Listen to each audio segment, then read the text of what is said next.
Salam sejahtera untuk kita semua dan selamat pagi. Baik, Bapak Ibu, saya akan membawakan mengenai sedikit tinjauan pustaka mengenai mekanisme pengawasan dalam jaminan kesehatan. Memang beberapa rumah sakit khususnya ya mengatakan bahwa saat ini pembayaran tarif INA CBGs masih dianggap lebih rendah daripada unit cost mereka, kalau mereka betul-betul sudah menghitung unit cost ya. Sehingga menjadi sebuah pembenaran untuk melakukan beberapa hal yang sebenarnya masuk kategori fraud ya. Contohnya, ini mungkin sudah menjadi rahasia umum, jadi ini bukan menganjurkan fraud ya, tetapi ini contoh. Pada waktu masuk ke program INA CBGs, kemudian pasiennya merupakan pasien stroke dengan hipertensi. Jadi kalau kita masukkan diagnosa pertamanya adalah stroke dan diagnosa sekundernya adalah hipertensi, akan muncul sekian rupiah. Tapi kalau kita balik, diagnosa utamanya adalah hipertensi dan diagnosa sekundernya adalah stroke, maka tarifnya akan keluar dan lebih tinggi. Ya, ini yang memasukkan koder ya. Tetapi kodernya bisa tanya ke dokter, "Dok, mau masukin yang mana nih, Dok? Yang primernya yang mana?" begitu. Kalau yang primernya hipertensi lebih tinggi loh, Dok. Nah, kira-kira jawaban dokternya apa? Nah, cuman Prof. Laksono sudah mengingatkan ya, menghilangkan sebuah budaya itu sulit sekali. Sampai saat ini kita sedang berusaha menghilangkan budaya korupsi. Susah sekali, mungkin sudah satu generasi belum hilang-hilang juga. Nah, kita tidak ingin agar kita punya budaya jelek lagi, yaitu fraud dalam jaminan kesehatan. Amerika Serikat biaya kesehatannya termasuk tertinggi di dunia karena antara lain karena fraud. Nah, spektrum dari fraud itu macam-macam ya, dari error, ya, memasukkan kode INA CBGs-nya salah, itu error misalnya, waste misalnya, atau kita misalnya tidak melakukan tindakan, harusnya tidak perlu masuk tindakan dilakukan, itu waste ya, atau abuse ya, abuse itu kita tidak sesuai dengan pedoman praktek kedokteran. Ya, Bapak Ibu masih ingat kita punya Permenkes 1438 tentang pedoman praktek kedokteran ya. Tapi yang paling parah adalah fraud ya. Fraud itu sengaja ya, sengaja, bukan khilaf lagi, tapi sengaja untuk melakukan penipuan. Kalau di Amerika itu besarnya 3 sampai 10% dari biaya kesehatan. Nah, ini bedanya fraud dan abuse ya. Kalau fraud itu memang kita secara sengaja melakukan penipuan atau kecurangan. Ya, contohnya tadi pasiennya misalnya DHF tidak ada trombositopeni, kita bilang trombositopeni supaya lebih tinggi. Ya. Itu sengaja melakukan penipuan. Kalau abuse tadi ya tidak sesuai dengan pedoman praktek kedokteran. Tapi Bapak Ibu, PNPK, Pedoman Nasional Praktek Kedokteran, itu harusnya wajib disusun oleh semua organisasi profesi. Tapi ternyata sampai saat ini belum semua organisasi profesi menyusun PNPK untuk kasus-kasus yang paling banyak ditemui di Indonesia. Nah, ini adalah bentuk-bentuk umum dari fraud ya. Satu, mengklaim pelayanan yang tidak pernah diberikan. Ini paling sering dilakukan. Atau mengklaim layanan yang tidak dapat ditanggung asuransi. Ya, misalnya BPJS tidak menanggung klaim yang terkait dengan kecantikan. Ya, ibu-ibu mohon maaf ya, BPJS tidak bisa peeling, itu nggak bisa ya. Tapi itu kadang-kadang masuk ke dalam fraud ya. Yang ketiga, memalsukan waktu layanan, harusnya 3 hari jadi 5 hari ya. Tapi kalau di INA CBGs ini tidak terkait ya, karena waktu length of stay untuk dirawat inap biasanya sudah tidak berpengaruh dengan biaya. Lalu memalsukan lokasi layanan ya, layanan misalnya rumah sakit punya layanan home care, tapi itu tidak bisa diklaim. Nah, kemudian diklaimnya itu rawat inap ya. Kemudian memalsukan pemberi layanan kesehatan ya. Pemberi layanan kesehatannya perawat tapi diklaim menjadi tindakan dokter misalnya, atau mengklaim tagihan yang seharusnya dibayar oleh pasien ya, misalnya pasien bayi perlu susu ya, susunya harusnya bayar sendiri tapi kemudian dimasukkan ke dalam klaim ya. Kemudian pelaporan diagnosa dan prosedur yang berbeda ya, misalnya diagnosanya A kita bilang B ya, jangan A karena A rendah sekali misalnya. Kemudian pelayanan yang berlebihan, ya misalnya tindakannya kita masukkan semua, atau memang korupsi. Nah, ini yang mungkin relatif jarang kita dengar ya. Perusahaan asuransi, perusahaan obat atau alat kesehatan memberikan sogokan kepada dokter atau rumah sakit untuk menggunakan obat tertentu atau alat tertentu ya, sehingga obatnya laku ya. Nah, dengan harus merubah diagnosa misalnya, atau meresepkan obat yang tidak perlu. Nah, beberapa hal yang tidak dijamin BPJS ya, misalnya kriopatrik ya, itu tulang belakang dilurus-lurusin ya, di setel begitu, itu nggak terjamin, tapi sering masuk ke dalam fraud, misalnya nanti dianggap sebagai rehabilitasi medik. Nah, itu bisa dianggap fraud ya. Suntik botox ya, itu juga nggak bisa. Nah, potensi kerugian akibat fraud tadi Prof. Laksono sudah menyampaikan, kalau di Amerika 3-10% dari biaya kesehatan. Kalau di dunia itu sekitar 7,29% setiap tahunnya ya. Di Inggris 3-8%, di Afrika Selatan itu antara setengah sampai 1 juta dolar Amerika per tahunnya. Nah, Bapak Ibu, ini ada teori kejadian fraud. Ini saya ambil salah satu anak buahnya Pak Edison ya, dari Dr. Ferdianto, CFE ya. CFE itu gelar Certified Fraud Examiner ya. Dr. Ferdianto mengatakan ada teori kejadian fraud yang diambil dari David Wolfe ini. Ada yang disebut diamond fraud ya. Ada insentifnya, ada opportunity, ada capability, ada rationalization-nya ya. Jadi ada dorongan ini, ada dorongan. Misalnya dorongan rumah sakit untuk tidak takut rugi ya.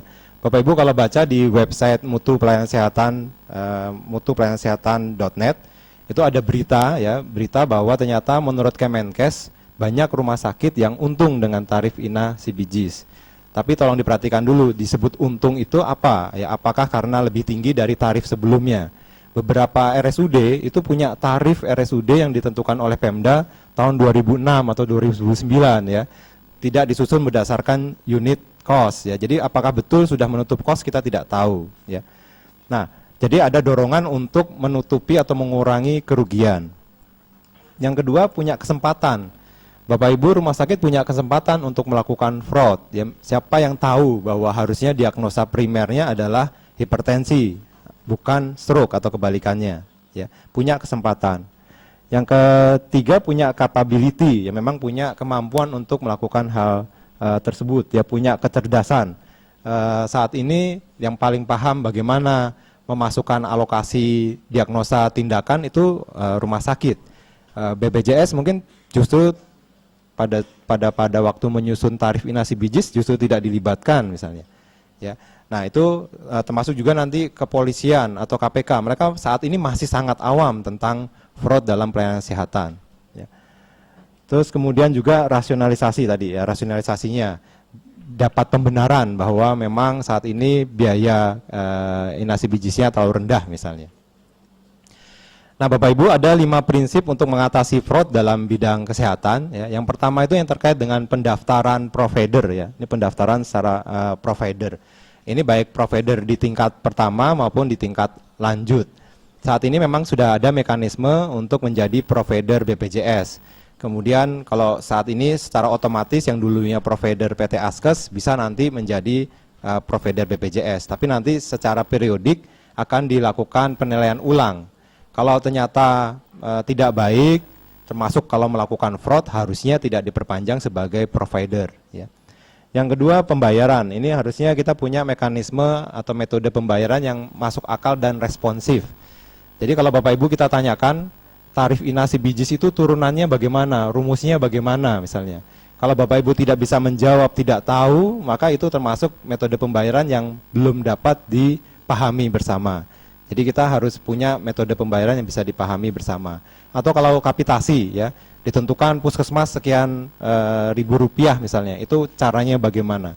Apakah melalui perhitungan-perhitungan aktuaria dan sebagainya, atau terkait dengan kemampuan finansial pemerintah, itu harus kita pahami. Lalu yang ketiga adalah prinsip untuk mengatasi fraud dengan pemenuhan standar. Bapak Ibu, antara lain standarnya adalah standar perizinan rumah sakit, misalnya standar akreditasi rumah sakit, tapi yang paling penting terkait dengan standar praktek kedokteran atau standar pelayanan medis atau clinical guideline. Ya. Nah, itu bagaimana stakeholders di jaminan kesehatan itu bisa mendorong semua sarana pelayanan kesehatan menerapkan clinical practice guideline. Yang keempat adalah pengawasan. Nah, ini menjadi tanda tanya besar saat ini, siapa yang mengawasi terjadinya fraud, ya? Apakah BPJS, apakah internal rumah sakit atau puskesmas, apakah KPK nantinya, atau jangan-jangan polisi, ya, atau kita masyarakat secara umum, ya. Lalu yang kelima adalah respon, ya, bagaimana dengan cepat kita bisa merespon untuk mendeteksi fraud, mencegah fraud, dan sampai kalau perlu melakukan penindakan terhadap fraud, ya.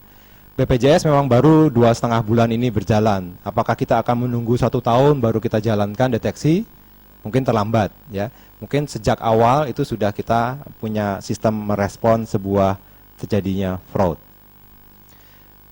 Nah, dari beberapa literatur mengatakan bahwa pendorong utama gerakan anti fraud itu ada beberapa hal, tetapi yang paling penting ada 5 hal ini. Yang pertama adalah kesadaran bahwa fraud itu menggerogoti biaya yang bisa dinikmati oleh masyarakat Indonesia untuk mengakses kesehatan.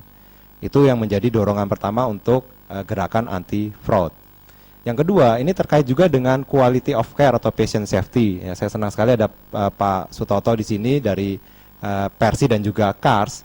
Bagaimana nanti fraud itu juga terkait dengan quality. Kalau rumah sakit melakukan fraud itu otomatis di sisi yang lain mutunya jelek atau bahkan bisa mengancam keselamatan dari pasien.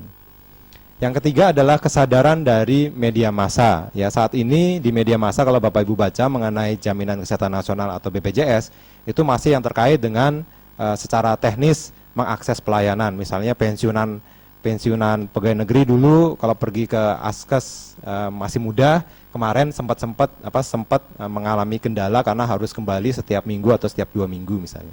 Tapi di media massa belum ada kaitannya dengan berita-berita mengenai fraud. Lalu yang berikutnya adalah kesadaran dan harapan masyarakat atau pasien. Kalau di Amerika Serikat memang salah satu bentuk fraud adalah identitas peserta asuransi itu digunakan oleh yang tidak berkepentingan untuk melakukan klaim. Nah, jadi masyarakat itu diminta untuk ikut peduli terhadap kartu jaminannya, ya. Bapak Ibu kalau punya kartu jaminan itu bisa disalahgunakan oleh orang lain.